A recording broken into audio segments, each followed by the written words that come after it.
Olá, bom dia a todos, obrigada, sejam bem-vindos a mais um programa da TVD. Muito bom contar sempre com vocês aqui na nossa programação semanal e também com todos os nossos convidados que já estão aqui a postos no nosso estúdio aqui da TVD. Que bom vocês estarem aí. Bem, hoje nós temos o nosso modelo de mesa redonda.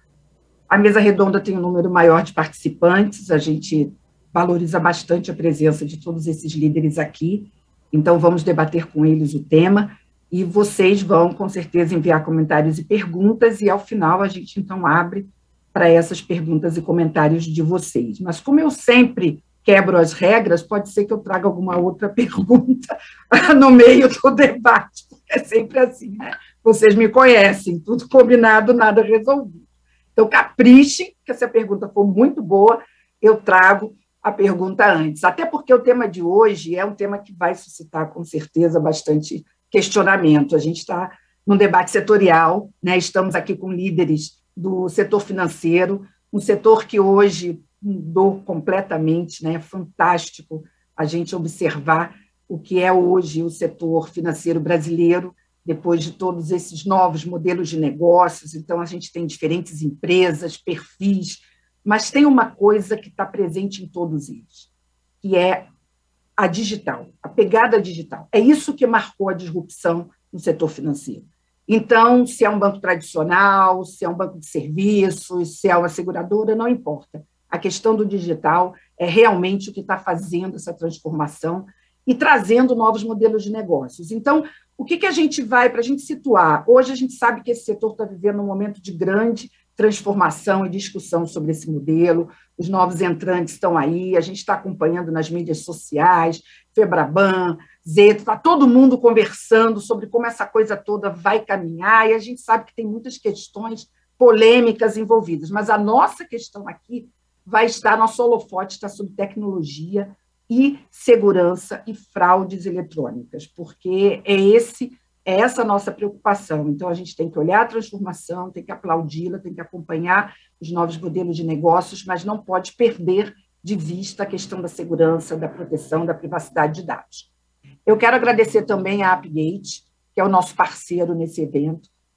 Os líderes da Apgate estão aqui presentes também. A Apgate é uma empresa que está nos apoiando bastante em várias iniciativas e principalmente nas discussões setoriais. Acho bem bacana isso. E topou esse tema de fraudes eletrônicas, que não é um tema fácil. Bem, vamos lá, então, apresentar os nossos participantes. Vocês têm a bio de todos eles aí com detalhes, aquilo que vocês sempre me perguntam. Se quiserem entrar em contato, a gente não pode disponibilizar contatos deles aí nas bios, mas se vocês quiserem contato direto, mandem aqui para a gente e a gente encaminha para os participantes e aí fica aí a critério deles entrar em contato com vocês, ok? Então, eu trago aqui o Bruno Napolitano. O Bruno é prata da casa aqui com a gente. O Bruno, ele é responsável pela segurança da informação no Neon. Bruno, que bom você aqui com a gente mais uma vez, um bom dia, obrigada. Bom dia, Graça, obrigado a todos aí pelo convite, vai ser um prazer aí estar com vocês aí discutindo um tema gostoso e difícil ao mesmo tempo. Exato, matou bem, é isso mesmo. Bom, mas difícil, né? Douglas Rocha, gerente executivo de segurança da informação do Inter, também aqui com a gente, já prata da casa também. Muito obrigado, Douglas. Obrigado, Graça. Vai ser um bom debate aí. É um assunto que está nos top aí no momento. Com certeza, com certeza. E estreando aqui no modelo da TVD, o Teógenes Panella, que é o CISO na Vind. Muito bom, a Vind é uma empresa também com um modelo de negócios aí super interessante, baseado na economia da recorrência. Bem legal, Teógenes, você está aqui com a gente hoje. Obrigada. Eu que agradeço a oportunidade de conversar, trocar experiência com uma galera fantástica sobre um tema tão na moda, né? Tão que está chamando tanta atenção aí no mercado. Verdade, muito bom. E com a gente também aqui o João Paulo Beck, Head de Segurança da Informação na Crefisa, estreando também na TVD, mas já esteve comigo também em outras oportunidades. Obrigada, João Paulo, bem-vindo. Olá, Graça, olá todo mundo, muito bom dia, realmente é um prazer estar aqui junto com todo esse time de peso aqui, e realmente é um tema, como o nosso colega falou, um tema da moda, é um tema importantíssimo para a gente trocar ideias, trocar informações sobre como está andando, e principalmente fazer um vislumbre do que está vindo pela frente aí. Obviamente, focado hoje no nosso tema em relação a fraudes. Muito bom, muito bom. Tiago Rinaldi, CISO no BNP Paribas Cardif, estreando na TVD, mas já esteve comigo também. Super bem-vindo, Tiago, obrigada. Obrigado, Graça, é uma satisfação muito grande estar com todos vocês aqui. Estou debutando. Vejo esse tema como um tema muito desafiador e, principalmente, é uma oportunidade para que possamos trocar conhecimento, trazer um pouquinho mais de informação ao nosso público, mesmo porque quem está tentando obter vantagens sobre possíveis vulnerabilidades, né, está sempre ahead of the game. Então, a melhor forma que nós temos aqui é compartilhar informação. Muito bom. E fechando aqui o bloco dos nossos debatedores convidados, uma prata da casa também, sempre aqui com a gente, o William Santos, CISO no banco Carrefour. Estava no Ginal, agora está no Carrefour, um banco de um varejo super importante, um modelo de negócio fantástico. Que bom, William, você está aqui com a gente hoje. Bom dia.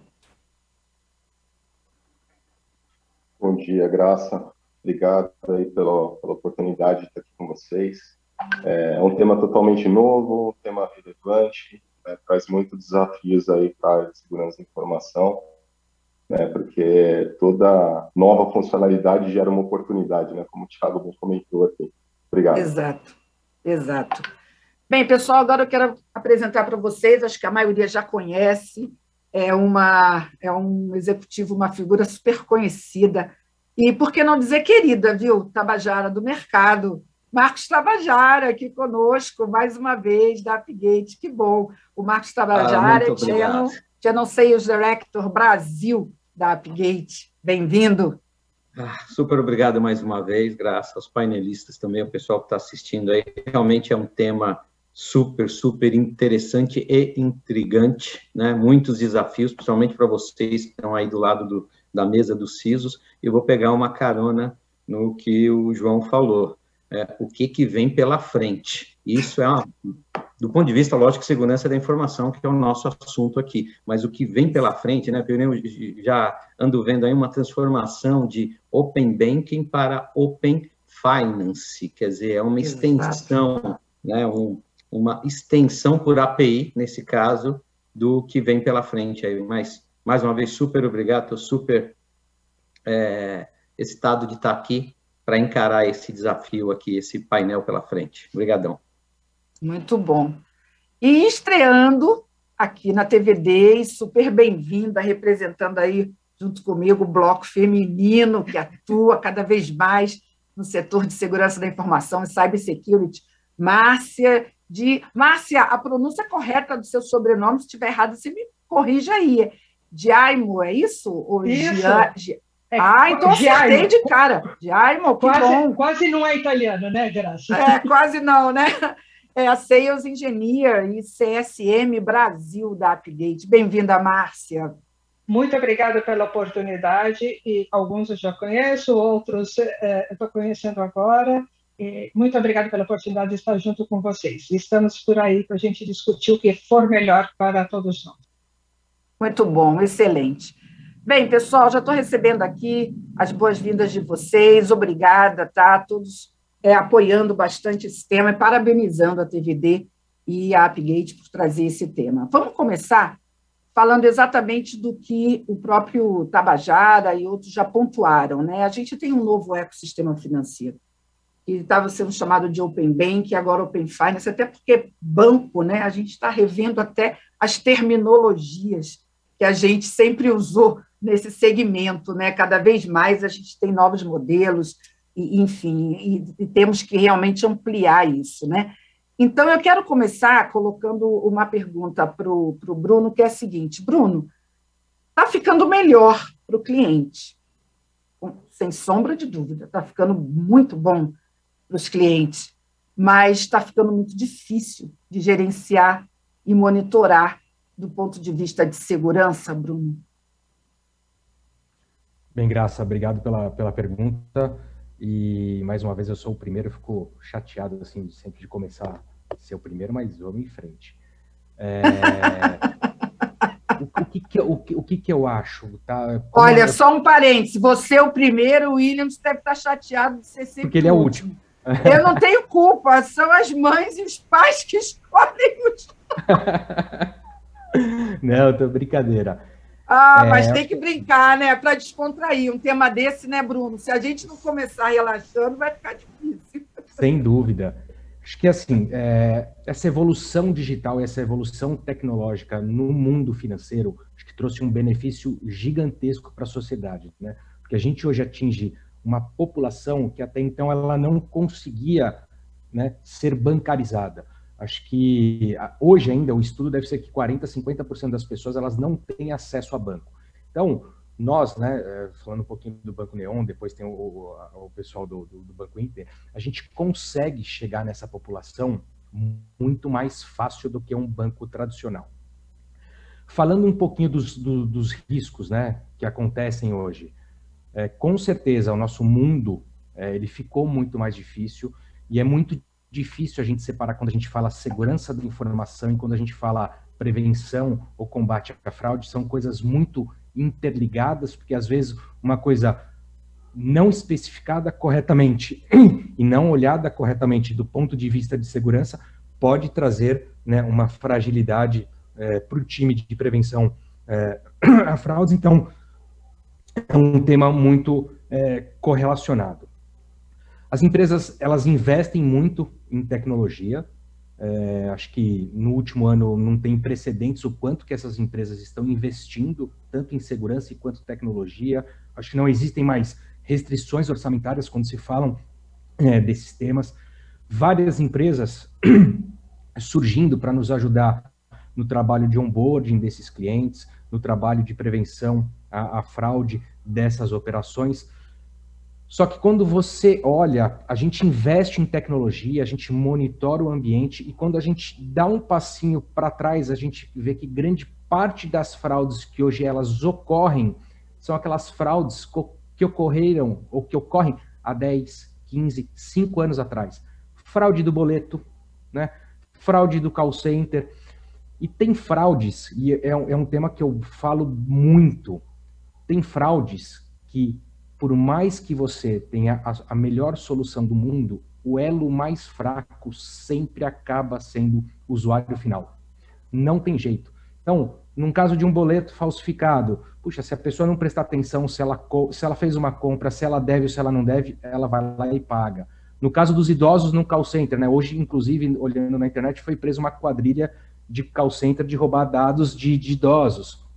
O meu pai caiu nesse golpe. É um golpe muito bem feito, né, que às vezes as pessoas falam, quebra o cartão no meio e devolve para o motoboy aqui na porta da sua casa agora. Uma, que o banco ele não manda o motoboy. E outra, eu quebrando o cartão no meio, eu continuo com o chip íntegro, né? Então não adianta nada. Então, a gente investe em tecnologia, a gente investe em pessoas, a gente investe em processos, só que talvez algumas fraudes elas continuam sendo aquelas fraudes do passado. Lógico, a gente tem as fraudes de invasão de conta, nós temos as fraudes de invasão de conta, então são coisas que se misturam um pouco, e aí fica tudo nesse baldão misturado. Mas não tá fácil, Graça. Com certeza. Eu acho que tem um aspecto, eu vou inverter aqui. Williams, olha só que legal, agora você vai falar. Então, os últimos... Fiquei chateado. Agora fiquei mais chateado ainda. Tá vendo como é que eu sou? Williams, eu vou chamar você agora para a conversa e eu acho que alguns aspectos importantes do que o Bruno colocou. Um que me chamou a atenção é ele falar de segurança da informação e fraudes, né? A correlação cada vez maior. Eu me lembro que tinha uma época que a gente estava com a turma de segurança da informação, quando ia falar de fraude, falava assim, não, mas aí fraude pega o outro pessoal que cuida de fraudes e tal. Só que hoje as fraudes são cada vez mais eletrônicas, cada vez mais elas estão no ambiente digital, porque as operações estão no ambiente digital. É claro que tem aí, né, essas fraudes que, como ele colocou, né, é uma fraude que envolve lá o cartão, né, tem outras aí envolvendo aspectos físicos, mas grande parte hoje está no ambiente digital. Por quê, Williams? É onde as pessoas estão, né? Hoje, dos idosos aos jovens, vocês, né, o modelo de negócio de vocês bancarizou, de alguma forma, todo mundo foi para esse mundo. Então, Williams, o que isso significa para a segurança da informação, esse volume tão grande de fraudes eletrônicas no modelo tão aberto como a gente está vendo hoje? Legal, obrigado pela pergunta, Graça. Assim, na minha opinião, a área de segurança da informação ela vem mudando. Já tem alguns painéis que eu venho comentando que ela está cada vez mais próxima da área de negócio. Né? Em que sentido? Entendendo os produtos, né, que é o bem que você colocou. Eu não lembro a última vez que eu entrei numa agência bancária para pagar nada. É tudo pelo telefone ou pelo máximo note ali, né? Você vai pagar uma conta, você celular, você paga, você transfere, né? Então, assim, esse mundo do digital, né, que são as facilidades, né, você ter informação à mão, né, para você poder, de onde você estiver, no momento que você quiser, você conseguir resolver sua vida financeira, isso abre uma oportunidade, né? Um ponto que o Bruno colocou, que é real, né, e prático, é treinamento, né? Todo mundo estuda, todo mundo lê, mas será que as informações, né, do que acontece no mercado, das fraudes, das vulnerabilidades, será que isso a gente está conseguindo passar uma mensagem simples e clara para os clientes, né? Senhor cliente, cuidado com isso daqui. Será que a informação está chegando? Né? Porque o mesmo tema que o Bruno comentou, assim, eu tenho os meus pais que são idosos e eles são vulneráveis. Às vezes umas perguntas que mas a pessoa me mandou aqui um SMS pedindo para mim passar um código, né? Aí você tem que explicar, não passa esse código, que é o código do seu WhatsApp, senão daqui a pouco vai começar a pedir dinheiro para todos os seus contatos. Então tem uma série de fatores, né, que os bancos vêm trabalhando sim, mas eu ainda acho que não está legal, acho que tem oportunidade de melhorar, né, para a gente cada vez mais trazer a população para ter o entendimento do que está acontecendo, né? E voltando um pouco na pergunta que você fez entre segurança da informação e prevenção à fraude, eu já venho fazendo um trabalho forte nesse sentido, né, até alguns outros fóruns comentando que a gente tem que estreitar esses laços, né, e trabalhar em parceria, né? Por quê? A gente tem que ter, como crime organizado, a gente conseguir trocar informações, gerar informações para que a área de prevenção à fraude consiga ser mais efetiva, né? E segurança da informação também, no seu papel, né, conseguir também atuar nessa parte de dados, controle de dados, fluxo de informação. Então, essa troca, esse trabalho, ele tem que ser muito bem feito, né? Como se fosse alguém bater uma falta ali, né? O fraudador bateu uma falta, aí você tem ali uma barreira, né? Que seria o pessoal da área de fraudes ali na frente. Aí segurança da informação ali no fundo, ali como um goleiro. Então, assim, você tem a primeira camada, a segunda camada, né? Então, tem que ter uma conversa, vem mais para cá, fecha mais ali, né? Então, é mais ou menos esse o exemplo. Então, eu entendo que tem que trabalhar muito junto e criar uma inteligência interna de troca de informações e variáveis aí para a gente conseguir fazer uma proteção mais robusta, né? E não só internamente, dentro da instituição que cada um trabalha, mas entre bancos, né? Porque os fraudadores, eles se falam muito. Eles trocam muita informação, né, de vulnerabilidades, de informações internas, né? Como alguém aqui comentou, não lembro quem acabou comentando, a gente tem os insiders, né, que são pessoas que são contratadas para trabalhar dentro de operações financeiras, para passar informação para quadrilhas, então eles são muito organizados nesse sentido, né? Então, verdade. Olhando para o ambiente corporativo, às vezes a gente ali na segurança quer, não posso passar informação.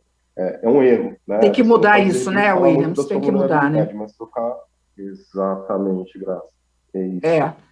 Eu acho que, assim, Williams, trazendo até... O Bruno pediu a palavra, vou passar para o Bruno, mas acho que o ponto que você colocou é muito importante, porque, embora é um setor que tem uma federação muito forte, né, e que sempre atuou, ainda é visto ainda como setor fechado, né? Então, quando você tem agora um modelo de negócios aberto, você tem que trazer todos esses atores para essa discussão, né? Porque as pessoas estão em todas essas operações, todos esses modelos de negócios têm clientes, né? E todos os clientes estão se beneficiando dessas operações, como já foi colocado. Então, na verdade, esse Open, como o Tabajara colocou no início, eu achei muito feliz esse Open Finance, no sentido de finanças abertas, porque realmente o modelo se transformou muito, né? Hoje é difícil você categorizar até se é só um banco, se é só uma operação, um serviço financeiro, está tudo muito, né, junto. Bruno, você pediu a palavra aí, eu quero abrir para você aí no momento, e também outros que quiserem, porque nós temos que estar fazendo esse bate-bola mesmo. Tá bom, acho que como o próprio nome diz, open, né, aberto, acho que realmente, a partir de agora, acho que os times de fraude das instituições hoje, acho que até tem um relacionamento, um compartilhamento muito bom, mas eu acho que agora, do lado de segurança, a gente precisa compartilhar, a gente precisa se unir muito mais, né? Porque no mundo aberto, uma intrusão feita no Carrefour ou no Neon pode prejudicar o Inter, porque vai estar tudo ali aberto, então essa interação vai ser muito boa, vai ser de grande valia para a gente. Perfeito. Tiago, BNP, já pedindo a palavra, e depois Teógenes. Vamos lá, Tiago. Está ficando bom. Graça, acho que é muito importante esse comentário feito pelo Bruno e pelo Williams a respeito de como trabalhar isso dentro das instituições, né? Isso. A gente fala muito de uma falha de design de um sistema, de uma falha de design de uma arquitetura, de vulnerabilidade, de zero days, etc. Mas nós temos também todo um fator humano que está por trás disso, que precisa ser conscientizado. Então, hoje eu costumo dizer que nós estamos na era da informação, todos têm acesso à informação, mas nunca na história houve tanta desinformação a respeito de tudo. Então, assim, as pessoas tentam ser seletivas, mas procuram por informações que não são relevantes. Então, eu vejo aqui, por exemplo, no BNP Paribas, nós temos uma preocupação, não somente de tentar assegurar a segurança dos nossos funcionários, ou seja, de conscientizá-los, e qual é a melhor forma disso? Né? Conscientizá-los no dia a dia dele, não dentro das operações da empresa, mas e sim o que ele pode levar para o dia a dia dele, trabalhando com as finanças dele. Porque treinando ele dessa forma, a segurança ela passa a ser de que forma? Automática. Então, o que ele aplica na vida pessoal dele, ele traz para dentro da instituição. E o segundo paradigma que precisa ser quebrado é como conscientizar os nossos clientes. Porque, veja, nós temos clientes de todos os públicos. Então, a gente fala de que forma, né? Uma educação que deveria tratar segurança, já deveria começar a tratar segurança e privacidade de dados desde da fase, desde do primário, né? Ensinar esses pequenos cidadãos como lidar com a informação. E também trabalhar um público um pouco mais velho e um público mais sênior, né? Esse é o maior desafio que a gente tem hoje, porque não adianta investirmos em tecnologia se o maior índice de ataque hoje está voltado para técnicas de engenharia social, o famoso 171. Então, assim, eu trato a minha infraestrutura, eu trato a vulnerabilidade, mas se eu não conscientizo, eu não consigo fazer um bom papel. No final, eu vou ter como outcome disso uma fraude em potencial, que vai me gerar um prejuízo financeiro, né? Então, esse é o principal paradigma que a gente precisa focar. Perfeito. Eu acho que dois aspectos aqui já começaram a ressaltar, e eu vou passar aqui na ordem para o Douglas e depois para o Theo, mas o Douglas, a gente tem aí dois grandes já temas aí debatendo. Um é como que a gente atua, né, como que vocês atuam nesse cenário open e como que traz essa questão das fraudes eletrônicas para o mundo da segurança da informação, né, e como tratar isso, né, já que realmente hoje você tem esses ambientes e esses desafios muito próximos. E outro é como o Tiago colocou, é muito engenharia social, depois acho que o Tabajara tem até uns dados aí de ataques de phishing, né, e pode falar um pouco sobre isso, que continua sendo aí no ranking, né, nos tops aí, continua liderando, e, ao mesmo tempo, como é que a tecnologia tem que atuar quando o humano falha, né, Douglas? Porque, infelizmente, né, a tecnologia vai ter que atuar quando existe a falha humana. Esse trabalho é um trabalho constante, mas a tecnologia ela vai ter que responder, ou acompanhar de alguma forma isso. Então, Douglas, queria que você comentasse aí esses dois grandes aspectos que a gente já está debatendo aqui. Bom dia. Bom dia. O assunto foi muito bem colocado pelo Bruno, Thiago, Williams e João. A parte de engenharia social é assim, o público vulnerável, né, que não tem muita informação sobre esse mundo nosso, fica mais suscetível a cair nos golpes.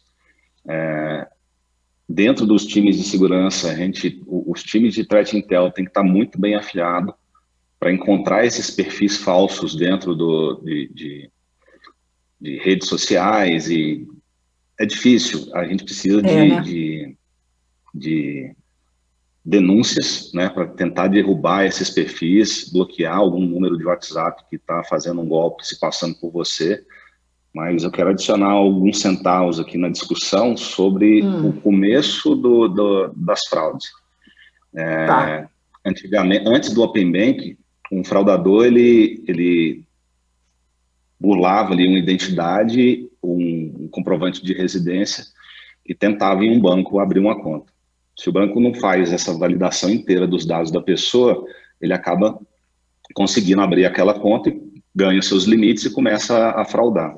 Com o Open Bank, isso fica um pouco mais crítico, porque se alguma das pontas desse ecossistema não validar corretamente aqueles dados se tornam os dados válidos dentro do ecossistema inteiro. Então, uma mentira sendo repetida várias vezes vira uma verdade. E aí, como que você consegue rastrear isso e mitigar essas fraudes? Porque mais um fator, uma variável para aumentar a complexidade desse assunto, o PIX. Então, se eu tenho um fraudador que ele conseguiu validar uns dados falsos e está dentro do ecossistema já navegando, e ele consegue tirar o dinheiro da minha mãe, da minha avó ali, se passando por mim no WhatsApp, ou com um perfil fake dentro do Instagram, Facebook e etc. No momento que ele recebeu aquele dinheiro, ele já consegue movimentar muito rápido esse dinheiro até sacar. E até a gente descobrir, ou alguém denunciar, não, tem um perfil, tem uma conta aqui do Inter, que eu fiz uma transferência, o dinheiro já foi. Então, são vários fatores, concordo com alguns que disseram que segurança está muito próxima do negócio hoje em dia, precisa estar, precisa trabalhar em conjunto com a área de fraude, para entender esses métodos de ataque e a gente antever o takedown das páginas e o bloqueio de contas, junto com a área de privacidade de dados, porque a gente precisa validar a qualidade dos dados dos clientes nossos. O onboarding tem que ser muito bem feito de novos clientes, porque depois que já está dentro do ecossistema, é fácil para um fraudador aplicar os seus golpes. Eu acho que o Douglas trouxe mais um elemento muito importante também nessa primeira rodada, e era também uma das perguntas, foi até bom, Douglas, que você antecipou.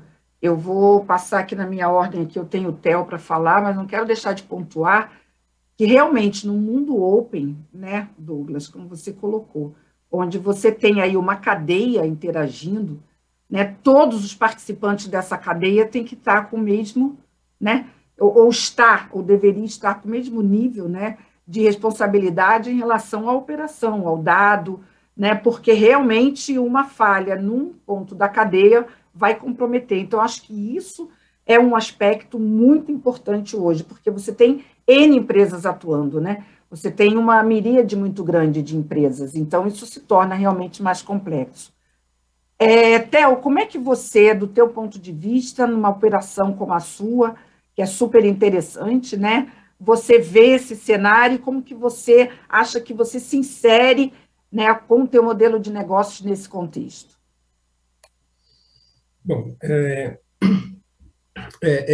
para mim aqui, tipo, eu só queria colocar um ponto a mais, né, do que já foi colocado, que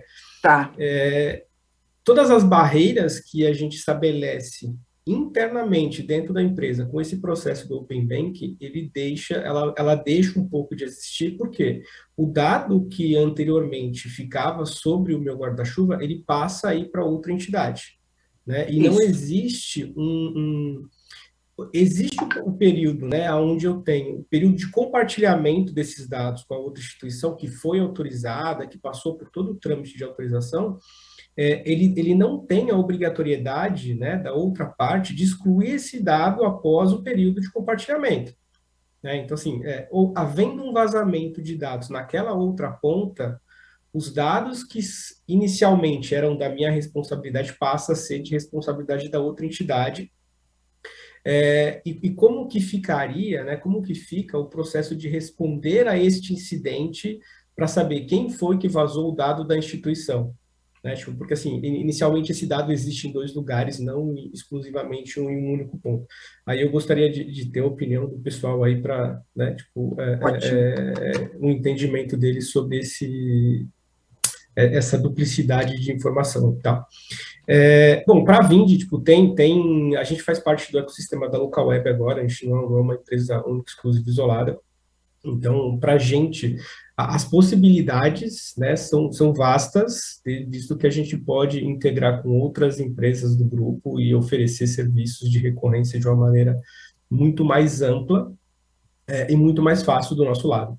Tá? Isso para a gente, como uma empresa de tecnologia, né, uma fintech, que consegue ter uma velocidade muito maior na hora de fazer algumas implementações, a gente consegue ter, sem dúvida, pensar em novos modelos de negócio, não dá para abrir aqui, mas a gente consegue pensar, sim, em várias outras inovações, que é o propósito do Open Bank, né, da gente ter esse novo modelo de operar com o sistema financeiro. Perfeito. Muito bom, Theo. Eu já vou... violação de dados. O tema, né, a pergunta, na verdade, que você trouxe é muito importante, vai ser um gancho para mim, quando a gente entrar no segundo tópico, que é violação de dados. Só para a gente fechar essa primeira rodada, onde a gente está levantando aí os desafios, né, do ponto de vista de fraudes eletrônicas e segurança da informação no ambiente open, eu quero passar a palavra para o João, da Crefisa. João, para você complementar. Enquanto isso, queria que o Tabajara e acredito que Márcia também poderiam complementar para a gente meio que fechar um pouco essa primeira rodada. João, para você, alguns aspectos aqui você acompanhou são importantes, né? Mas o principal deles, que eu ressalto, é essa necessidade da segurança estar junto nesses aspectos de fraude, se aprimorar no sentido de, né, entender e cada vez mais atuar nesse segmento de fraude e, ao mesmo tempo, lidar com essa questão da engenharia social e do fato de hoje realmente ser um grande desafio, que já foi pontuado aqui, né? Então, para você, João, na Crefisa, o que pega mais, como é que vocês estão vendo essa questão de estar atuando nesse mundo open com tantas fraudes? Perfeitamente, Graça. Obrigado pelas palavras, obrigado a todos que já falaram também. Vou ter a honra agora de fechar esse primeiro bloco. E eu gostaria de fazer uma sintetização de tudo o que foi falado agora e tentar dar uma visão do que a gente vê, como a gente vê as coisas hoje em relação ao Open Banking, em relação às fraudes. Para a gente saber o momento que a gente está agora e para onde a gente está caminhando, a gente tem que saber de onde a gente veio. E aí eu vou, muito brevemente, voltar 30 anos atrás. Há 30 anos atrás, quando a gente abriu uma conta, eu lembro quando o meu pai, ele me levou num banco para abrir a minha caderneta de poupança. Eu saí de lá com um papelzinho na mão e aquilo era a minha caderneta de poupança. Eu lembro que foram R$10 o meu primeiro depósito, o equivalente hoje, sei lá, R$100. É importante a gente saber que naquela época, há 30 anos atrás, o nosso banco era a nossa agência física, local. Então, a gente conhecia o nosso gerente, a gente conhecia os atendentes, a gente conhecia a pessoa que trabalhava na portaria. Era algo muito próximo da gente. Há 20 anos atrás, a nossa agência passou a ser digitalizada através de canais de internet. Foram o advento dos primeiros bancos digitalizados, que é diferente de banco digital. Nós tivemos os primeiros bancos digitalizados, e aí começaram a aparecer diversos vetores novos para fraudes. Há 10 anos atrás, começaram a surgir os bancos digitais. E aí foram outras quebras de paradigmas e a gente começou a bancarizar muito mais pessoas. Tá? Há 2 anos atrás, nós tivemos um salto gigantesco, de 2 anos para cá, de bancarização de pessoas, que foi muito bem apontado pelo Bruno. Tá? E isso trouxe para o mercado financeiro aproximadamente de 35 a 40 milhões de pessoas que até então estavam alheias ao sistema financeiro, a não ser, obviamente, pelo papel moeda. Nisso tudo, nesse passar desses 30 anos, a tecnologia evoluiu muito. Tanto é que os bancos digitais hoje nasceram dentro da tecnologia. A tecnologia é a essência deles. E por que não ousar dizer aqui que hoje a tecnologia é o meio de negócio de todas as empresas? Se a gente vai hoje numa padaria e a gente precisa fazer uma compra com um cartão passando numa maquininha, e se aquela maquininha para, o negócio, bem dizer, para. Ou seja, os negócios hoje de todas as empresas, podemos ousar dizer de uma maneira generalizada para todas, hoje são ambientes digitais. Eu, sinceramente, não lembro quando foi a última vez que andei com algum papel moeda no bolso. Tudo ocorre hoje no meio digital. E não tem nem mais problema para pagar estacionamento, né, João? Que antes a gente falava, tem que ter um dinheirinho para o estacionamento. Agora nem não tem. Isso. E nem no trânsito, nem no sinal, né? Que a gente fala sinal de trânsito, que eu sou carioca, porque até com Pix, né? O pessoal do sinal de trânsito também agora está vendendo com Pix, né? Faz um Pix, dá o papelzinho e fala, ó, leva aqui e faz um Pix. E o próprio Pix em si, ele deu um outro salto evolutivo. Quantas vezes a gente, há pouco tempo atrás, estou falando de um ano e pouco atrás, a gente, para fazer uma transferência bancária, a gente tinha que ficar olhando para o relógio. Opa, só posso fazer uma TED até as 17 horas. Agora, funciona 24/7. Então, assim, vamos entender esse contexto como um todo, né? Eu comentei diversas peças, vamos tentar unir todas essas peças para entender o nosso momento agora e entender o que a gente está indo para... o que a gente está vendo para o futuro.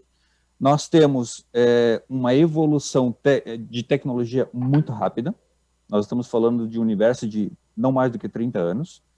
Tá? As pessoas de 30 anos atrás, elas se sentiam confortáveis em conhecer o seu gerente da sua agência bancária, que era próxima à sua. Hoje em dia, a agência bancária está aqui, está no celular. A agência bancária virou a própria pessoa. Esse é o momento que a gente está agora. A agência bancária deixou de ser o meio físico, ela deixou de ser um canal digital em internet, em acesso a um site, obviamente que ainda tem, mas a grande maioria hoje faz uso da sua própria agência bancária no seu dispositivo móvel, no seu smartphone. Então, esse é o momento que a gente está agora. E com o Pix, a gente teve um breve vislumbre da operação em 24/7, que a gente vai passar a ter cada vez mais. O Open Banking, ele traz uma revolução para o mercado, da forma como a gente faz negócios. E aí que eu vou trazer um breve exemplo, só para a gente ilustrar. E vou pedir também para você dar uma concluída, porque a gente precisa garantir demais aí a dinâmica. Não, tudo bem. Só para dar um breve exemplo, né? Quando você precisa financiar um carro, você vai até uma loja, escolhe o seu carro e você faz o seu financiamento com o seu próprio banco. Né? Você vai poder agora perguntar, vamos dizer assim, aos outros bancos quais são as taxas, qual é a oferta de produto que você pode trazer para mim. Isso vai trazer uma dinâmica muito forte para o mercado, uma concorrência muito forte e um open finance para todo mundo. Então, aqui, eu obviamente tenho mais assunto para a gente conversar, mas encerro a minha palavra agora nesse momento aqui. Eu acho que você fez aí uma trajetória, e eu quero trazer o Marcos para essa discussão, no seguinte sentido: essa trajetória que você traçou, de tudo que você falou, acho que o aspecto, Marcos, muito importante é esse que o João colocou, né? Quer dizer, hoje, cada cidadão é uma agência, né? Isso está muito agora nas mãos de cada um. E aí fica realmente para a segurança, e aí eu faço o gancho, Marcos, com a abertura, fica para a segurança realmente um desafio de reposicionamento, né? Que se está no humano, né? Se foi para o humano, esse controle, esse poder, esse empoderamento, né? É óbvio que todo mundo aqui sabe que tem um grande desafio de conscientização desse humano. Ele tem esse poder, mas não foi preparado para isso, né? Então, ele tem esse poder, ele está nesse mundo digital, mas ele ainda tem um trabalho grande que é preciso ser feito de educação digital, de conscientização. A gente sabe disso. Mas eu acho, Tabajara, que do ponto de vista de tecnologia também tem um desafio, que a tecnologia tem que olhar mais para esse lado do humano, das falhas, né? E criar modelos de monitoramento, enfim, que possam, de certa forma, suprir ainda esse gap de educação digital e conscientização, porque é como o João colocou, a gente veio caminhando durante um tempo no modelo e muito rapidamente, Tabajara, a gente virou essa chave, né? Se a gente comparar como o João fez aí esse cronograma, a gente vai ver que cronologicamente foi muito pouco tempo para todo mundo se acostumar com tanta tecnologia na mão, né? Então, acho que hoje realmente tem um grande desafio, sim, do ponto de vista de como as pessoas estão preparadas para isso, mas eu acho que também tem um desafio tecnológico gigante. Eu vou fazer aqui a minha pergunta, eu não sei se as tecnologias estão preparadas tanto para isso, se elas estão acessíveis, e se o preço, sabe, se tem que mudar essa arquitetura, eu acho que tem muita coisa aí, Tabajara, para mexer nesse caso, né? Eu vejo, Sim. né? Sim, o João fez eu viajar no tempo, né? Desde a época realmente de compensação de cheque, aí veio o Sistema Brasileiro de Pagamentos em 2002, o chip... eu não me lembrei muito bem dessa parte aí que o João falou, de abrir essa conta aí com R$10. Mas, né, Tabajara? Você era muito novinha, Graça, por isso que você não lembra. Você não ganhava mesada ainda dos seus pais. Mas o João fez eu lembrar disso, né? Então, veio aí... Tá, o boleto veio para substituir talão de cheque e uma tal de nota promissória. Isso parece nome muito estranho para a maioria dos ouvintes, que são os mais novos, mas foi um processo de evolução de pagamento ou de cobrança de dívida. Tá? Mas indo direto ao ponto aí, graças à sua pergunta, tem um framework simplificado que eu gosto muito aí com o algoritmo, que é prevenção, proteção e mitigação. O que eu penso? Quanto mais recursos e tempos você investir em prevenção e proteção, menos se sofre na mitigação. Basicamente isso. Quando você olha aí, antes de chegar no aspecto tecnológico, prevenção. O Bruno fez a minha cabeça dar uma explodida aqui, porque ele deu uma resposta para uma pergunta que estava pronta. Mitigação, o primeiro passo é conscientização das pessoas. Mas, Bruno, a gente estava acostumado, eu estou acostumado a participar de programas de conscientização dentro de um ambiente corporativo, dentro de uma empresa. Só que no caso de banco, é o consumidor. A gente está falando de milhões de usuários com educação diferente, com momentos de vida diferentes. Porque como é que você vai culpar um cara que recebeu lá um phishing de pega o empréstimo agora, 0,2% ao mês e comece a pagar daqui a 365 dias. Ou desesperado lá para pagar a dívida, ele vai clicar na hora. Né? Então, né, ele tá frágil naquele momento. Então, investir em conscientização vai ser muito importante. Mas o Bruno deu a letra aí, a solução. Tem que começar na escola. Assim, quando eu era menino, no início da escola, ia lá polícia, instituto, não sei o quê, para falar, dar palestra para você não beber, para não fumar, mostrava lá aquelas fotos horrendas. Eu acho que em algum momento precisa começar a fazer isso, porque se a gente não educar para isso, e a única maneira massiva é o que o Bruno falou, é na escola, vai ser muito difícil. Mas aí resta uma alternativa que eu pego o gancho do Douglas. Threat Intel é monitorar a marca, domínio de rede em Surface, em Deep e Dark Web, não tem jeito. A gente tem um cliente no mercado financeiro que depois da pandemia, em média, a gente faz para ele 300 takedowns por mês. Takedown é desabilitar um site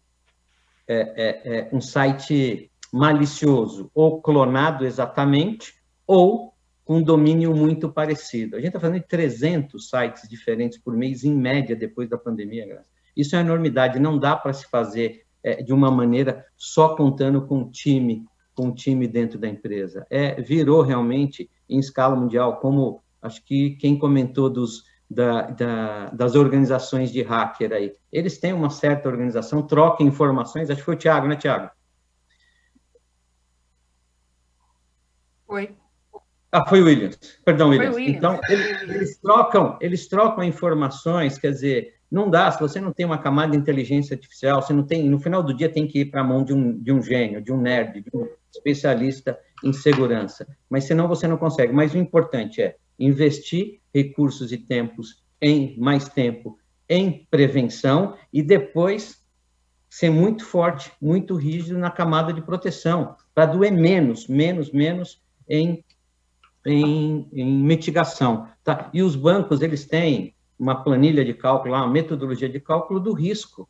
E eles são muito conscientes disso. Eu tenho prejuízo com esse risco aqui, eu te devolvo tanto, mas ainda não é suficiente para eu adotar determinada tecnologia ou processo. Eu até entendo que o conceito Zero Trust vem mudar um pouco esse paradigma, para facilitar como pé de cabra dentro da empresa. Mas investir mais em prevenção e depois em proteção para doer menos do outro lado.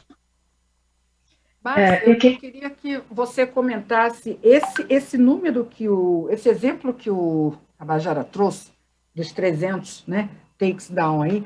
Eu fico pensando, e tem algumas perguntas nesse sentido hoje, né, quer dizer, é open do ponto de vista do modelo de negócio, mas também é open do ponto de vista que você tem que monitorar, né? Quer dizer, quando você olha hoje, um de vocês também comentou, você tem que olhar para a rede social, você tem que olhar para...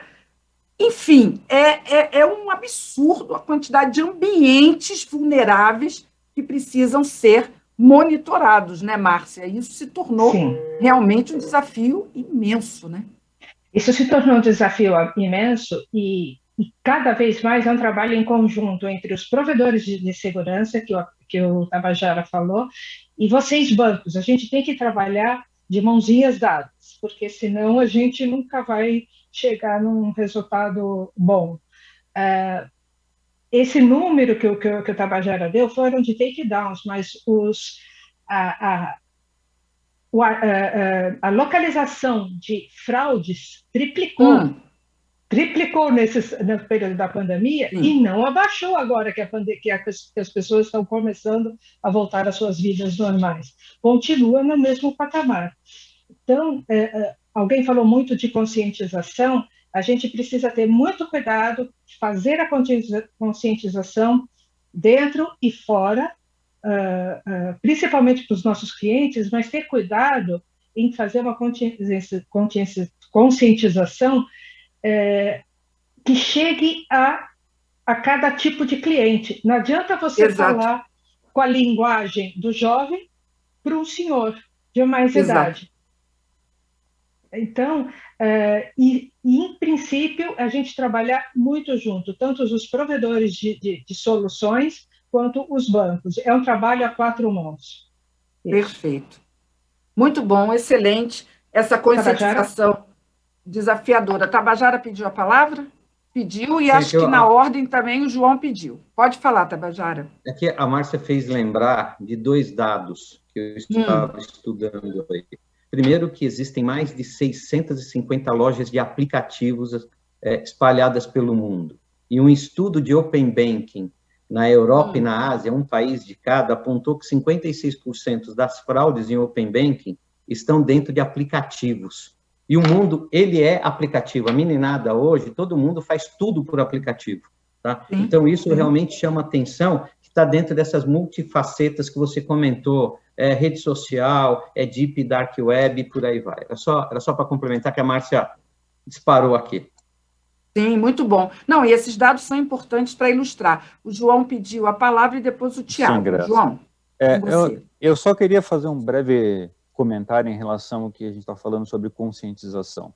O que geralmente ocorreu nos últimos anos é que todas as ações de conscientização, quando a gente fala de segurança da informação, ela foi desenvolvida, ela é criada pela própria área de segurança da informação, e que geralmente é uma área com um foco técnico.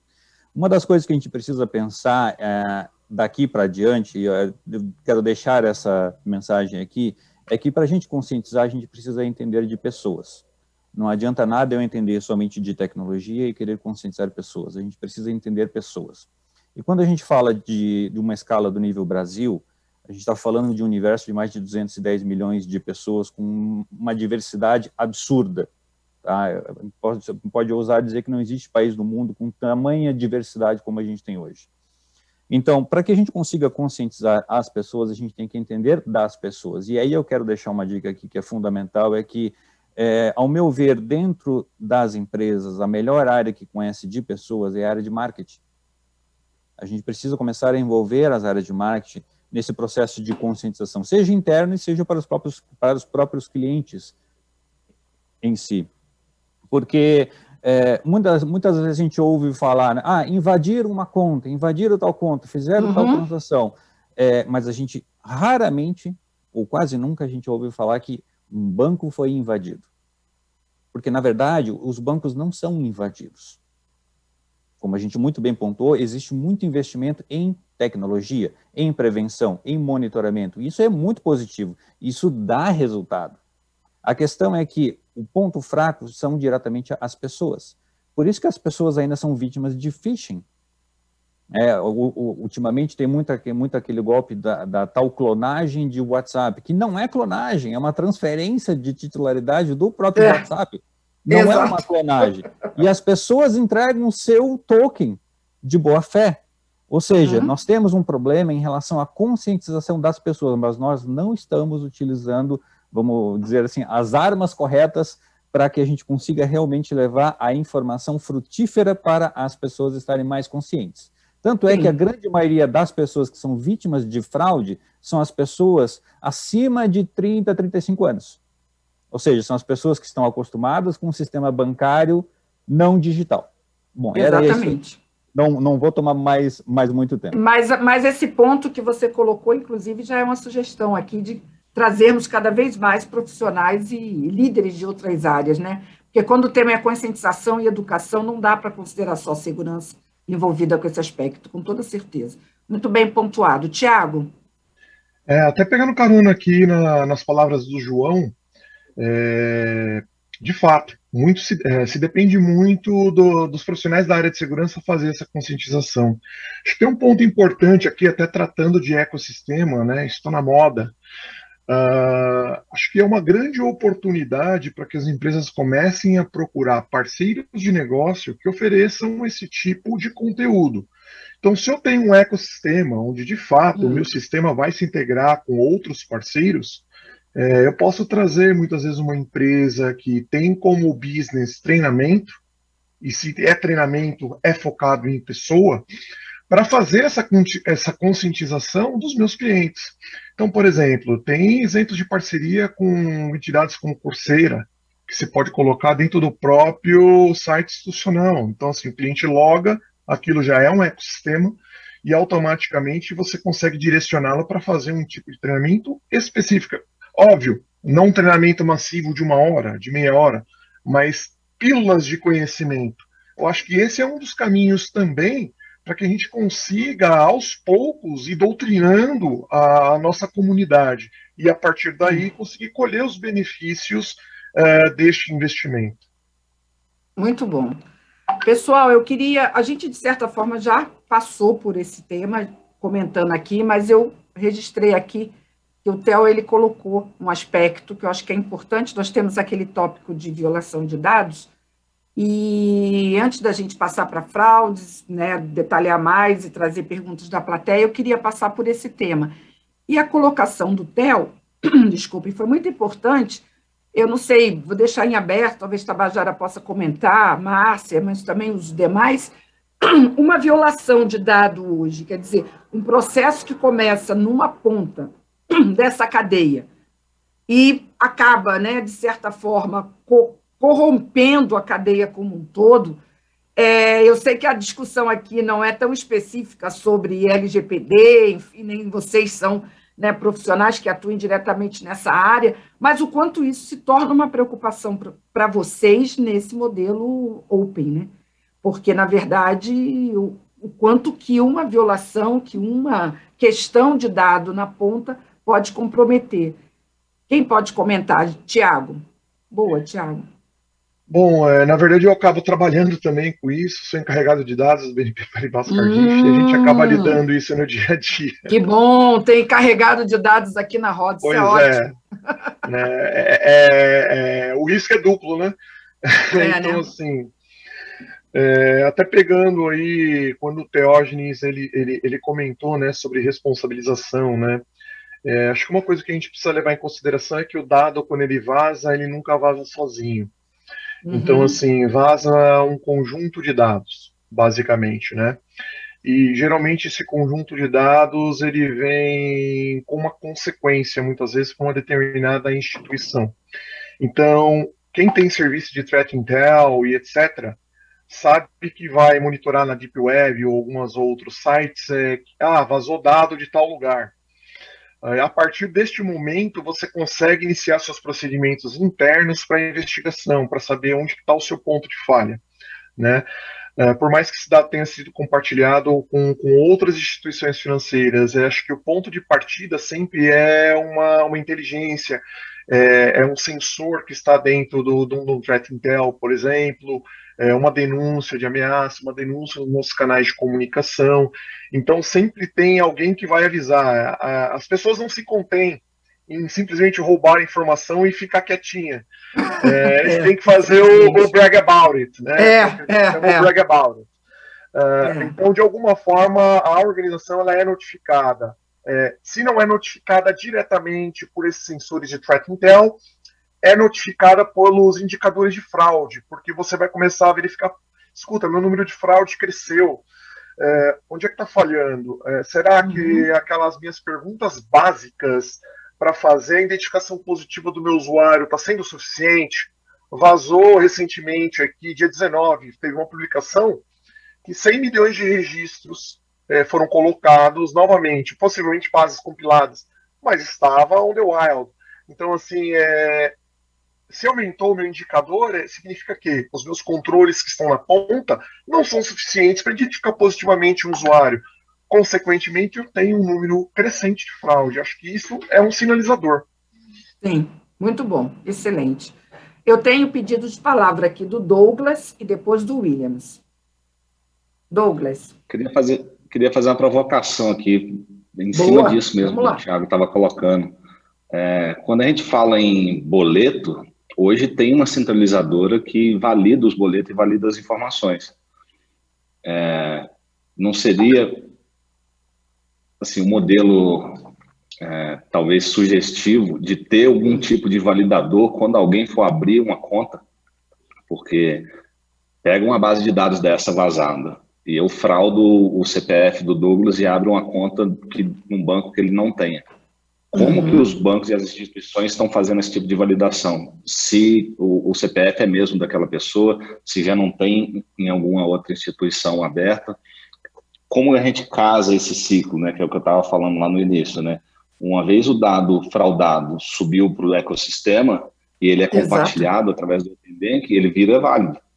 Exatamente. E aí, até você descobrir que o CPF está fraudado, já movimentou milhares de reais aí. Com certeza. A sua provocação foi ótima, o que levantou de mãozinha aqui para falar, a turma toda. Vou seguir aqui a ordem. Léa está me ajudando aqui nos bastidores, está pegando fogo aqui. Léa, me ajuda aí. Eu acho que agora é o Williams, e a Léa vai me dar aqui sequência aí, depois do Williams. Por favor, Williams. Vamos lá. Falando um pouquinho aqui sobre a provocação, já vou começar pela provocação só para polemizar. Tem que ser, né? Tem que ser. Geralmente, lá no onboard, né, do cliente, quando a gente vai fazer o processo de abertura de contas, os bancos eles têm uma esteira, né? Que essa esteira é o quê? Ele faz a validação, checagem birôs, né? Conecta com todo o onboard dele ali para validar se aquele cliente é um cliente válido ou se ele é um cliente com suspeita, né? Então, é feita toda uma validação, é pedido em alguns bancos, como eu vim de banco digital, pedir a face, tem uma série de controles ali para a gente fazer o combate justamente à abertura de contas fraudulentas, né? A validação de documento com especialistas, né, em validação de documento para ver se aquilo não foi falsificação, tudo mais. Então, assim, é robusto, né, na maioria dos bancos, esse controle na entrada dos clientes, né. Aí, voltando um pouco na parte de dados, né, o Thiago levantou um ponto aí bem interessante. Eu sempre tenho aquele conceito do seguinte, né, segurança da informação, a gente tem que fazer ela bem feita. Não adianta fazer mais ou menos, não adianta fazer só para ficar falando, né, porque eu tenho DLP, eu tenho, né, ferramentas de prevenção a vazamento de dados, né? Mas sim a forma que a gente implementa. Qual controle você implementou, como é que ele está implementado, como é que você testa a resiliência daquele ambiente, como é que você coloca uma segunda linha para validar que aquele controle que você implementou realmente está saudável e que não tem nenhum issue dentro da estrutura, né? Fazer segurança 360 dentro da empresa, que é uma das garantias, né, que a gente, né, mitiga o risco de ter vazado dado dali, principalmente quando a gente fala no ecossistema do Open Bank, né? Tem uma base vazada no mercado. Como é que você garante que não foi dali? Você tem 500 mil indicadores, 400 mil controles e 30 equipes especializadas ali, garantindo que dali não foi, né? Que é o mínimo que a gente pode fazer para blindar a instituição e garantir para o cliente. Seu cliente, eu estou fazendo o melhor que eu posso para garantir que o meu dado não vazou daqui, né? E aí treinamento, conscientização de público interno, né, de cuidado com os dados, saber aonde que estão os dados, né, que é a parte de organização estrutural, né, que tem muitas organizações que elas vêm da velha guarda, né, que eu vou falar que não é novidade para muitos que estão aqui, nasceu rápido, né, eu não vou falar de fintech porque eu ia fazer uma sacanagem aqui com um colega que eu não vou fazer isso, né, mas então, nasceu rápido, né, ele não estruturou a coisa da forma que deveria ali, e saiu um produto para o mercado. Será que todas as proteções que foram pedidas no checklist ali que meu amigo fez, será que cumpriu a risca? Ou vamos fazer isso aqui agora e depois a gente arruma? Geralmente é daí que começam os problemas, né? Vamos para o mercado, depois a gente arruma. Aí depois que vaza, aí olha e fala, cadê o cara de segurança aqui para me ajudar? Aí já é tarde, né? Então Williams. São vários pontos, assim, recomendação a gente já sabe quais são os melhores práticas, né? Eu vou fazer uma outra brincadeira que a gente está careca de saber, né, quais são, tem outros que a gente vai usar, profissionais que a gente deve treinar ali para colocar à frente disso para a gente conseguir fazer uma resposta eficiente parruda, né? Mas todo esse contexto e conglomerado, né, falando agora para Open Bank, Open Finance, né, que é uma discussão que, quando eu estava mais participativo, hoje a gente estava discutindo muito pesado esse tema, qual é o nível de controle que a gente vai chegar na parte de responsabilização. Eu garanto do meu lado que está ok, eu garanto que o meio por onde eu vou mandar aquele dado para você está ok, mas e aí? Né? Você garante aí do seu lado? Então, era mais ou menos essa conversa que a gente estava tendo no começo do Open Bank aqui no Brasil. Muito bom. E essa provocação, né, que começou com o Douglas e que eu acho que você, de certa forma, trouxe, ela é muito importante, né, quer dizer, porque, na verdade, essa maturidade e essa elevação é um aprendizado para todos, né, e com certeza os entrantes, enfim, todos eles estão nessa roda. Olha, eu tenho aqui pedidos do Teógenes, na sequência, e do João, mas eu quero começar também a fazer aí um meio de campo com a plateia, com a audiência, por causa do nosso tempo que voa, né? E aí eu tenho aqui uma pergunta que eu quero trazer. Essa pergunta eu acho que está direcionada aqui para o Tabajara, do Fernando Latiak, da Porto Seguro. Ele diz o seguinte: Tabajara, não precisa haver mais proteção dos fontes dos aplicativos, com criptografia, monitoramento, ofuscação de código, e aí entra também o trabalho de Threat Intel, em assegurar que os apps sejam disponibilizados ao cliente somente através de lojas oficiais. Quer dizer, você tocou nesse ponto dos apps e realmente o Fernando coloca aqui se não tem que ter mais atenção a esse aspecto hoje, do ponto de vista de segurança da informação e desse ambiente open.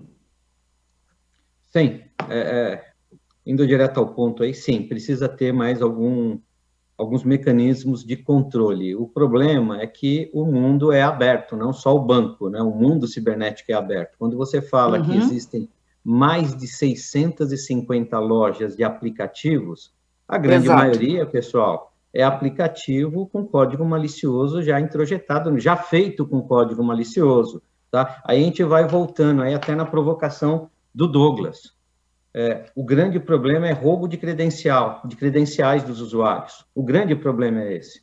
Tá? Então, os principais ataques acontecem, ou de vazamento, até mesmo de ransomware, é por roubo de credenciais, que começa num ataque de phishing, que baixou um pouquinho, mas, pessoal, nunca ficou menor que 72% dos vetores de ataques principais é ransomware. Então, quando pega, por exemplo, o mesmo caso que não é de uma loja oficial, veio por phishing. Aí o cara, que legal esse aplicativo, vai lá e clica, tá numa loja pirata, recebe o código lá, o aplicativo já com código malicioso. Ele tem toda a razão do mundo, mas é muito difícil controlar isso se você não tem, primeiro, ganho de escala, como inteligência artificial, e muita gente fazendo isso ao redor do mundo. Se você tem uma equipe local, ajuda, mitiga, mas não resolve. Você precisa ter uma visão um pouco mais global de como é que funciona, porque tem muita botnet, tem muito grupo hacker organizado. O Brasil continua sempre entre os top 10, a gente fica orbitando entre os 5 primeiros, mas a gente é muito bom nisso, a gente continua sendo vetor de ataque principal no mundo. Mas respondendo, precisa sim, só que é tão difícil quanto controlar o mundo cibernético. Perfeito, muito bom.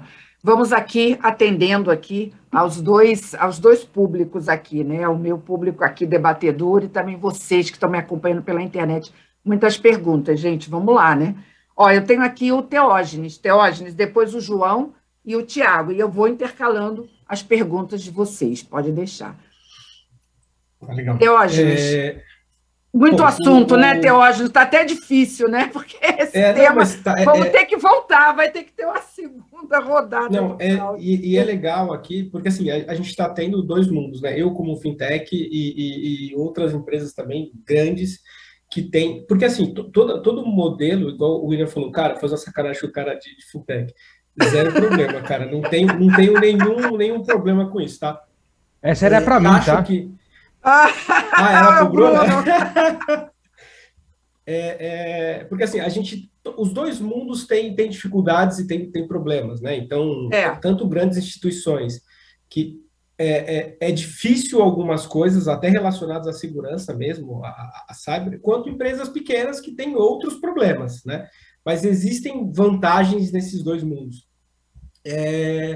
Mas uma coisa que me chama a atenção nesse ponto é, tipo, a partir do momento que haja um vazamento, né? Porque o Banco Central, ele não vai regular, não vai ter um nível de certificação ou alguma régua estabelecida para as empresas que vão fazer parte do Open Bank, né? Então, a gente sabe que os bancos grandes têm um arcabouço de soluções e controles implementados, porque já vem de anos evoluindo, né? Não é uma coisa que, tipo, acabou de surgir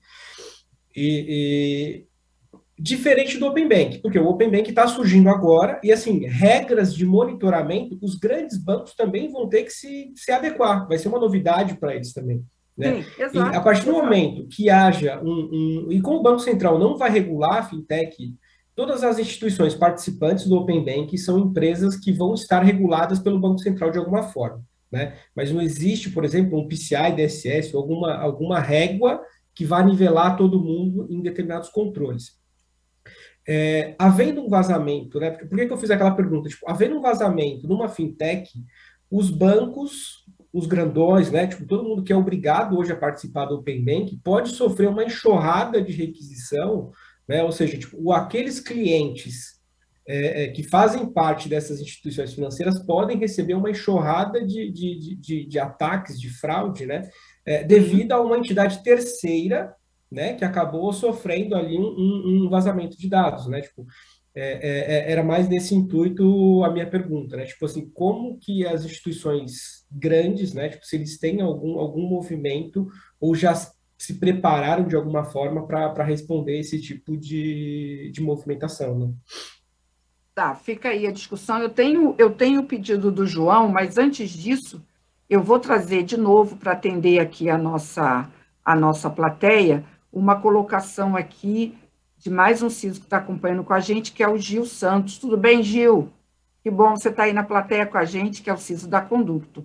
Ele manda um bom dia aqui para todos, está acompanhando aqui com a gente, vários CISOs aqui do setor financeiro também na nossa plateia, E ele fala, Douglas, gostaria só de continuar sobre esse ponto do PIX que você colocou, né? O PROCON de São Paulo chegou a solicitar a suspensão das transações por PIX, devido ao aumento da criminalidade, sequestro, relâmpago. Mas a minha pergunta vai no sentido de se realmente essas facilidades que nós estamos vendo hoje não têm que ser revistas lá no início do processo. Por exemplo, abertura de contas digitais pelos criminosos e uma série de outros processos que a gente está vendo hoje. Então, talvez penalizar uma operação que facilita, talvez repensar o modelo no início dele, né? O que você acha dessa colocação aqui feita pelo Gil? E tem mais perguntas do Gil, daqui a pouco eu trago.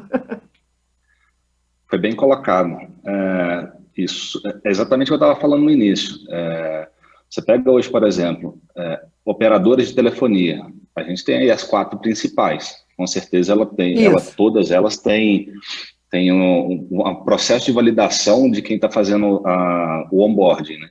Mas e as, sei lá, mais de 100 operadoras minúsculas que usam as antenas das grandes e que não fazem validação nenhuma?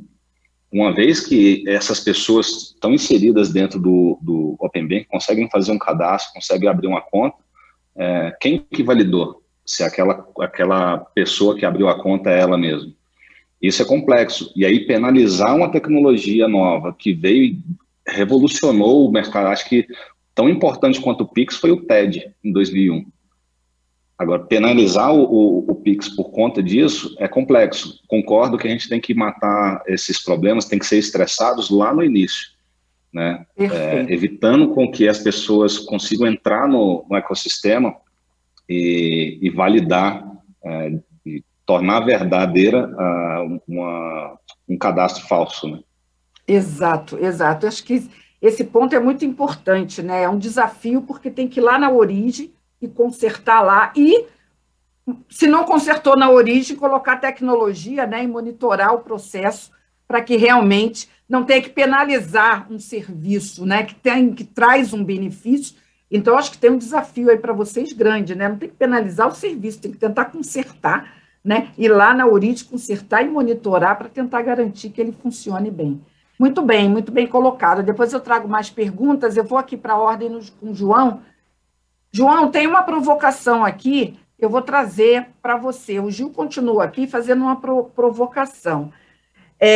As fintechs falham muito no processo de onboarding e validação dos dados cadastrais na criação das contas. Somando-se a isso, os grandes vazamentos de dados também dão insumo aos criminosos, facilitando ainda mais a abertura de contas digitais para uso. Então, de certa forma, a plateia, eu estou trazendo a pergunta do Gil, mas a plateia está colocando isso, né? Se realmente aí não tem uma lição de casa importante, o Gil fala das fintechs, mas outros falam dos bancos tradicionais. Então, sim. Olhar um pouco para dentro de casa e tentar consertar, ao invés de novo, voltar à questão que foi trazida também e direcionada para o Douglas, de penalizar o serviço que, na verdade, traz um benefício para os clientes, né? Tem toda a razão. Só para fazer uma breve comparação, quando inventaram o raio-x, diziam que aquilo ia matar as pessoas pela radioatividade. E a gente hoje sabe que não, né? O Pix está aí para ajudar as pessoas, o Open Bank principalmente. E aí eu faço um gancho nessa mesma pergunta que o Gil fez, por quê? O onboard hoje, através do Open Bank, ele vai ser feito de 2 formas. A primeira forma é o seguinte: para aquela pessoa que já faz parte do sistema financeiro, se eu tenho conta no banco A e eu quiser abrir conta no banco B, eu não preciso mais levar toda a minha documentação. Eu posso simplesmente, a partir do meu banco de origem A, transportar todos esses dados através dessa própria plataforma entre os bancos, que a gente chama de Open Banking, para que esse onboard seja feito de uma maneira automatizada. Isso evita que o onboard seja feito através desses fraudadores com documentos falsos. Agora, nós temos também aquelas pessoas que não estão bancarizadas, que elas estão fora do sistema financeiro e que eventualmente vão fazer esse onboard em um banco A, B ou C. A melhor maneira que a tecnologia tem hoje para suportar um onboard de uma pessoa legítima, tá, é através de biometria facial principalmente, tá? Então, a gente precisa utilizar aquilo que a tecnologia nos oferece no momento em que a gente está agora. Então, minha recomendação é que passemos a utilizar a biometria facial. E já existem parceiros, inúmeros parceiros no mercado, que oferecem isso já como serviço, até mesmo com bancos de dados bem amplos. Tá? Então, em relação ao que está vindo para o futuro, em relação ao Open Banking, nós não vamos mais precisar fazer esse envio desses dados, envio desse material, dessa documentação, porque você já faz parte do sistema financeiro. E aí aqui vem uma dica que eu quero dar, e até a gente tinha falado antes de a gente dar início aqui, em relação a saber onde é que eu já tenho conta hoje.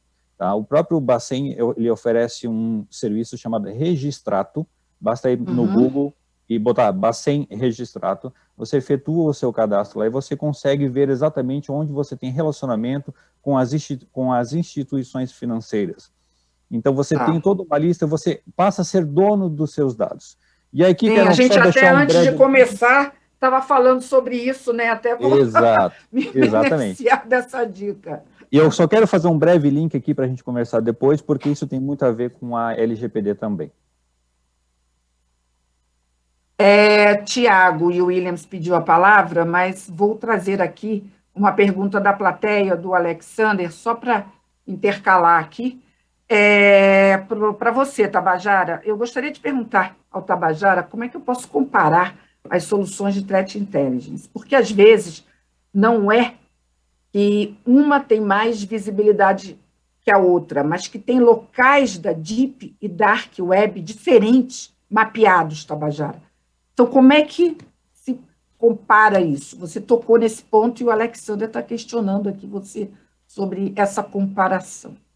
Sim, como qualquer tipo de serviço, até mesmo tecnologia, são funções e características diferentes. Primeira, minha sugestão é criar um modelo de scorecard para aquilo que é importante para o seu modelo de negócios e procura as melhores. Mas tem coisa que vai ser comum para todas, como, por exemplo, se a operação é global, qual é o tipo de inteligência artificial que ela usa, tá? E quando a gente fala de inteligência artificial, pessoal, a quantidade de dados que você coleta todos os dias, porque a inteligência artificial, a base é modelagem, é você receber dados para servir de modelagem.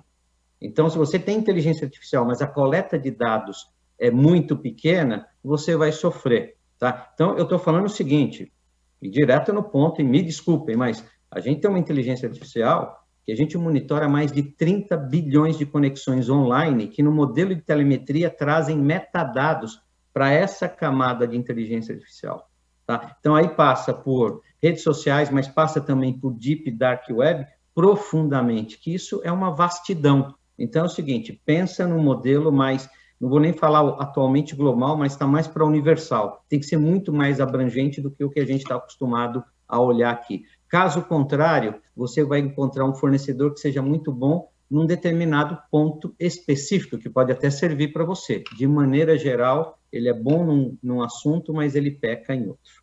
Tá? Então, cria um scorecard de acordo com a sua necessidade e toma o cuidado de olhar para a quantidade de dados que ele tem coletado para trazer esse modelo de prevenção no Threat Intel também.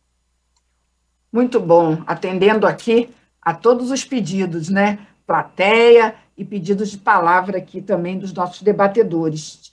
Tiago, eu vou pedir só para os debatedores agora, serem um pouquinho mais rápidos, para ver se a gente ainda consegue responder aqui algumas perguntas da plateia, algumas questões. Tiago, com você. Vamos lá, Graça, elevator pitch. Eu acho que o que é importante, que as pessoas precisam se conscientizar, até mesmo em linha com o que o João colocou, né? A gente não pode, de fato, penalizar PIX, penalizar algo que já existe, que veio para ficar, mas, de fato, os órgãos reguladores, eles estão, de alguma forma, criando mecanismos para proteger o cliente final. Existe segurança jurídica a respeito disso. Então, o Banco Central já divulgou algumas normas sobre movimentação de PIX, ele está limitando aos finais de semana. Por quê? O problema está no meio digital em si? Não.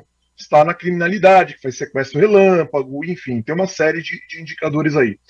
Do ponto de vista, aí, trazendo para a parte digital, que é a troca de informações e ecossistema, o que os usuários precisam começar a ficar ligados é a respeito de intercâmbio de informações. O site governamental, ele diz exatamente hoje com quem você está trocando informação, e você a qualquer momento você pode revogar esses direitos, né? Você pode limitar isso a qualquer momento.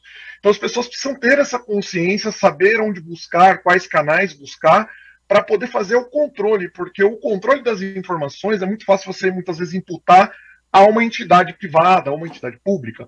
Mas você também precisa ser responsável pelos seus dados, a quem você permite, a quem você dá permissão para acessar esses dados, com quem você está compartilhando isso. Então, assim, isso tem que ser dividido, a responsabilidade tem que ser dividida, a gente tem que sair do polo passivo, como um mero usuário da informática, e começar a ser também protagonista com relação às nossas informações. Não podemos simplesmente só penalizar as instituições. Precisamos também assumir o papel de protagonista nas nossas informações. O que a gente compartilha e como compartilha. Perfeito. Excelente.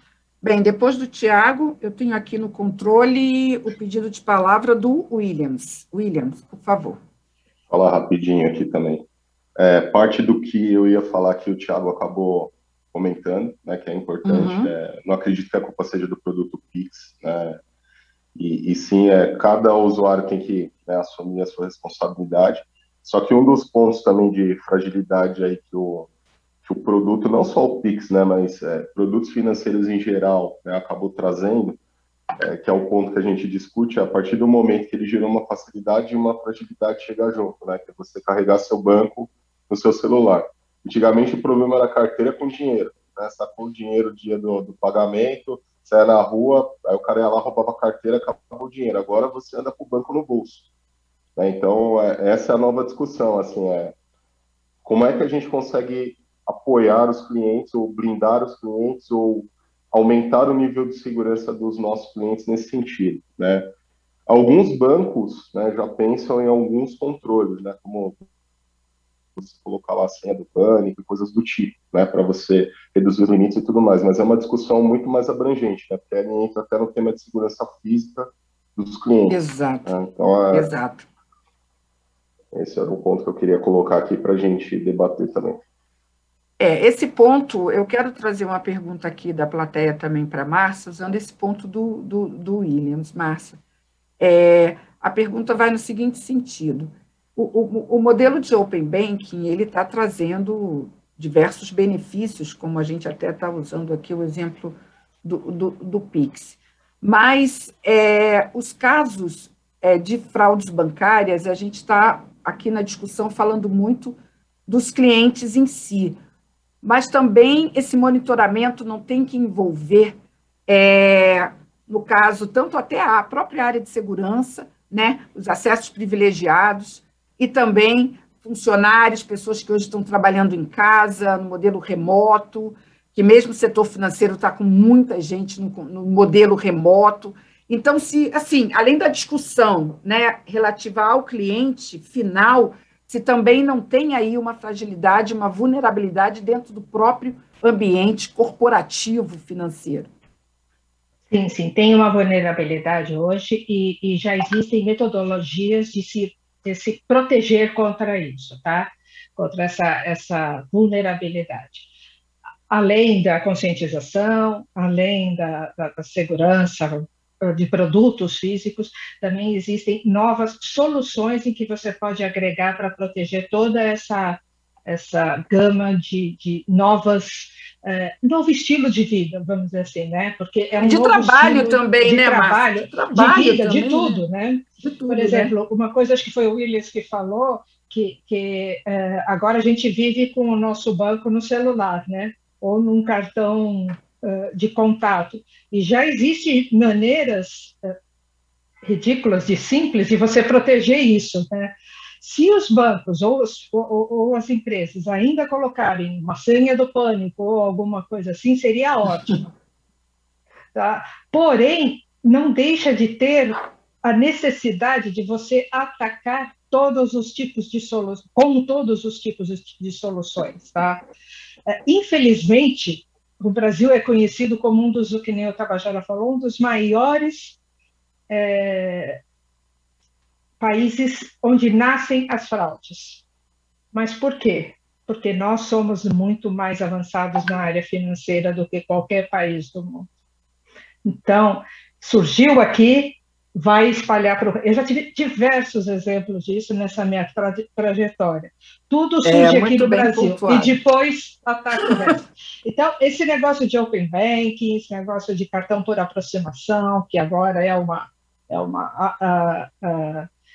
vulnerabilidade real, né, que o pessoal está colocando. E facilidade também, né? Na verdade, eu acho que existe, o que eu vejo é mais boatos de que isso pode ser um perigo do que realmente é. Por isso a conscientização em todos os níveis e com a linguagem de todos os níveis. Né? E óbvio, tem N modos de você proteger isso. Pessoal, olha, eu estou controlando aqui a hora, mas estamos realmente aqui no finalzinho. Então, já olhei aqui as perguntas, algumas delas mais específicas a gente encaminha, tanto para o Tabajara quanto para a Márcia. Inclusive, essas perguntas, Márcia, relacionadas a maiores controles e monitoramento, a gente pode detalhar isso para a plateia que está nos acompanhando. Mas tem uma questão muito interessante aqui, que é justamente o que foi falado bem no início, né? Como é que vocês estão vendo esse futuro? Eu queria fazer um desafio aqui de quem pode comentar um pouquinho, e depois o Tabajara pode finalizar, de como a gente está vendo a evolução disso e como vocês acham que a gente vai buscar esse ponto de equilíbrio, né, entre a usabilidade, a conveniência e a segurança e o combate às fraudes. Como é que a gente vai buscar esse ponto de equilíbrio? Alguém quer falar um pouquinho sobre como está vendo? Acho que o João já trouxe a biometria, né, como uma questão aí importante, mas alguém gostaria de acrescentar um ponto aí sobre esse futuro? Graça, poderia falar 2 palavrinhas que às 11h30 eu preciso sair em ponto, pode ser? Claro, ótimo, está na hora. E a gente vai ter que fazer 2 coisas para o resto da vida, que é investimento e conscientização e investimento. Não tem jeito, isso aqui vai ser perene para o resto da vida. Muito bom, excelente. Investimento e conscientização. Quem mais traz aí digamos assim... Eu gostaria assim, só de fazer uma última colocação, talvez dando algumas dicas, tá? Muito brevemente. Acho que as pessoas precisam, a partir de hoje, assumir efetivamente a titularidade dos seus dados. Tá. Elas precisam ser conscientes que estão realmente, são donas dos seus dados, e cada vez mais através do Open Banking isso vai ficar mais claro ainda. Ótimo. Tá? E a segunda dica, e talvez a dica que vale 1 milhão, né? A gente sempre brinca, se você não solicitou, não faça, não clique, não abra. Se você não solicitou, não faça, não clique, não abra. Simples assim. Isso já resolve 98% dos casos de fraudes. Maravilha. Pessoal, está ótima essa última rodada. Não sei se estou na ordem, mas tem Tiago e Teógenes. Tiago, depois eu passo para o Theo. Acho que uma coisa importante é que a gente precisa entender que o Open Banking, Open Finance chegou para ficar. E isso não é exclusividade do Brasil. Isso já está rolando no mundo. Então, assim, como toda tecnologia, como tudo, vai amadurecer ao longo do tempo. Né? Então, a gente vai aprender com o que os países também lá fora estão fazendo para se proteger, para regular. Vai ter novas determinações também dos órgãos reguladores aqui. E não vai ficar só nisso. À medida que os problemas aparecem, o mercado vai se ajustar. Faço votos para que a gente consiga estar na frente do jogo. Com certeza. Muito bom. Então, aqui mais uma dica aí, uma pensata importante. Theo, rapidinho, o que você deixaria aí de insight para o pessoal aí pensar um pouco mais? Eu acho que é bem na linha do que o Thiago falou. Eu acho que o modelo está sendo montado, a gente está usando e absorvendo bastante coisa da Austrália e do Reino Unido, mas a gente está aprendendo com tudo que está acontecendo e, assim, é difícil até a gente falar de quais fraudes existirão, porque assim, o mercado ainda vai se regular com relação a isso, né? Então, depende de qual produto vai surgir para a gente poder entender qual vai ser a fraude que aquilo pode gerar, né? Mas é bem o que o Thiago falou, tipo, a gente vai passar o tempo todo entendendo o que está acontecendo, aprendendo com as coisas novas que estão surgindo para a gente poder implementar controles e evoluir nesse contexto. Perfeito. Douglas. Bem breve, mais do que o pessoal já falou, o Open Bank entrou muito rápido, a implementação foi muito rápida, assim como o Pix também teve um período de aprendizagem, mas como tudo no setor financeiro aqui, também de segurança e em outros, a gente se adapta, né? Então a gente sobe algo rápido, aprende rápido, corrige rápido, eu acho que essa é a mensagem, né? Uhum. Velocidade aí no processo, né? Márcia, você pediu também a palavra.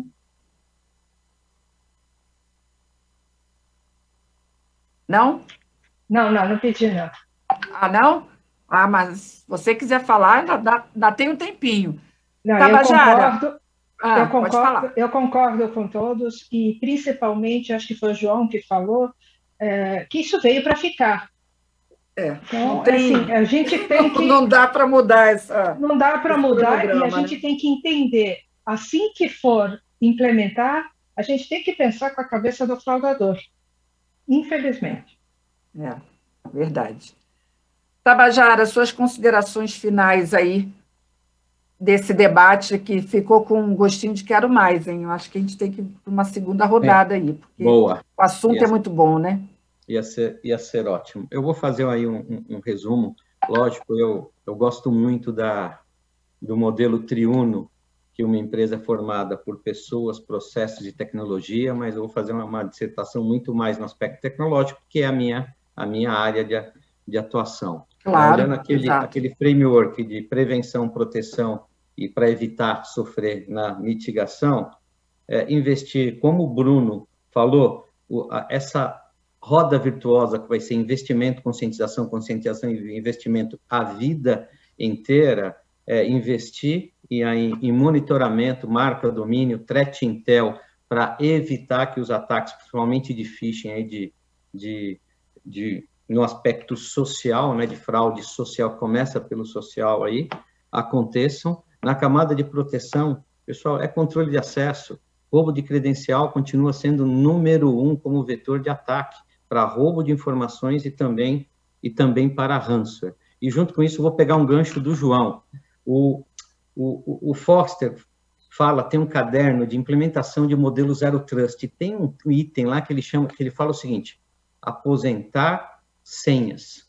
Senha é um modelo que começou na época de 1960 com MIT, para proteger, na verdade era para dar acesso, não era para proteger, era para dar acesso, e ficou antiquado. É bom, mas ficou antiquado. Então, duplo fator, múltiplos fatores de autenticação, com o tema que o João falou, que é reconhecimento facial, eu acho que é extremamente importante, vai ajudar a proteger as aplicações, tá? Os apps, os sistemas, as fraudes financeiras, é mais um componente que ajuda aí para evitar a mitigação. Então, posto isso, pessoal, companheiros de painel, muito obrigado aí pela participação e pelas ideias, pelas dores que a gente teve a oportunidade de compartilhar com vocês. Graça, brigadão aí, você e todo o time, por mais essa Nós que agradecemos. Aqui. Eu quero, em respeito aqui, o Tabajara e a todos, a participação, trazer também duas opiniões aqui da plateia que participou muito com a gente. O Gil Santos: olá, Graça, tudo bem? Graças a Deus, obrigado pelo carinho, parabéns a vocês e aos colegas pelo excelente evento, foi muito bom. Então, o Gil aqui representando a turma que estava acompanhando com a gente, e a Porto Seguro também, tem uma galera aqui com a gente, e o Bruno da Porto deixa um recado aqui. Graça, seria um objetivo futuro também envolver os fabricantes dos sistemas operacionais, visando a criação de um fórum para uma ação em conjunto de melhoria da segurança da informação, da plataforma e dos apps. Então, fica aí também, dos apps, né? Fica aí também a nossa plateia aqui, participando junto, né? Eu sou suspeita para falar, mas eu adoro esse modelo por isso, porque vocês aqui comigo no estúdio, os CISOs em casa acompanhando ou no trabalho, e a indústria aqui também presente nos apoiando, a Apgate aqui conosco. Pessoal, sensacional, só gostinho de quero mais, espero que logo, logo a gente traga de novo o setor financeiro aqui, porque tem muita coisa para discutir. Quero agradecer a plateia, em primeiro lugar, mais de 100 profissionais e líderes nos acompanhando sempre aqui na TVD. Sei que o tempo de vocês é super precioso, muito obrigada. Obrigado, Williams, foi ótimo, adorei.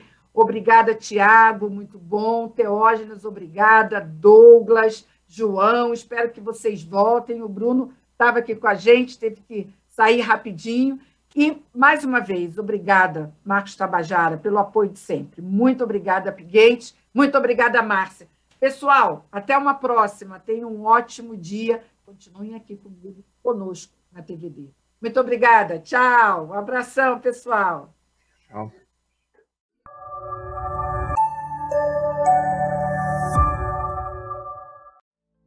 O Digital Threat Protection da Apgate oferece proteção robusta contra ataques de phishing direcionados, violação de marca e muito mais.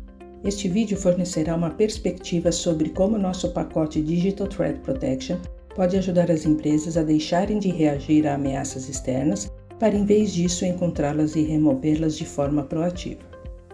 O phishing existe há décadas e não apresenta sinais de desaparecer tão cedo. Com custos operacionais baixos, conhecimento técnico mínimo necessário e um alto retorno sobre o investimento, os criminosos recorrem continuamente ao phishing para lucrar. Isso transforma os seus consumidores em alvos expostos para os criminosos cibernéticos explorarem. Evite que ataques direcionados atinjam sua empresa com a redução e remoção de ameaças antes que haja qualquer impacto para seus clientes. O Security Operations Center da Apgate monitora ameaças de forma ininterrupta, agindo rapidamente em seu nome. O DTP oferece monitoramento de ameaças 24 horas por dia, 7 dias por semana, 365 dias por ano, com adição de ataques à lista negra e remoções aceleradas. Victim Insights para informar quais usuários foram afetados por um ataque de phishing, quando e como para que você possa agir rapidamente. E varreduras de aplicativos móveis em 600 lojas de aplicativos, garantindo que aplicativos móveis maliciosos sejam removidos rapidamente. Tudo isso ao mesmo tempo em que fornece atualizações em tempo real através de nosso portal do cliente, mantendo você informada sobre o processo de mitigação e remoção. O portal do cliente da Apgate contém informações altamente detalhadas sobre incidentes que afetam sua organização. O painel de proteção destaca o status dos incidentes, dando a você uma visão geral de como a sua empresa está sendo protegida contra os métodos de ataques mais prevalentes relatados. O portal também exibe informações relacionadas a incidentes por meio de chamados que fornecem o status de um evento que impactou sua organização, quando ele foi descoberto e como está sendo resolvido. O Victims Insights mostra quantos clientes foram afetados por ataques de phishing, quantas vezes os sites de phishing associados à sua empresa foram visitados e muito mais. É fácil identificar quem foi vítima de um ataque. Basta selecionar descriptografar dados confidenciais e em seguida inserir sua chave privada e a senha da chave privada para ver as informações exibidas abaixo. É impossível gerenciar o que cada cliente faz, mas é fundamental ter visibilidade das ameaças que visam a sua organização e agir o quanto antes. O pacote Digital Threat Protection da Apgate pode ajudar as empresas a deixarem de reagir a ameaças externas para, em vez disso, encontrá-las e removê-las de forma proativa. The world's workforce has evolved. Organizations are now filled with virtual teams and third-party contractors. The problem is, security has lagged. Overprivileged and unsupervised access to business applications can lead to a security strategy that is highly vulnerable, making your internal systems susceptible to data breaches. Regain access controls to your securities applications with Apgate SDP. Apgate SDP is a software-defined perimeter solution that eliminates overprivileged remote and third-party user access. AppGate SDP leverages microsegmentation and granular controls based on the user, their location, and other data to determine whether to grant, challenge, or deny access. This ensures users only access what they are authorized to view, stopping untrusted lateral movement within your network. AppGate SDP is the industry's only identity-centric, network-enforced perimeter solution that offers flexible and dynamic control of access to protected applications across all hybrid IT environments.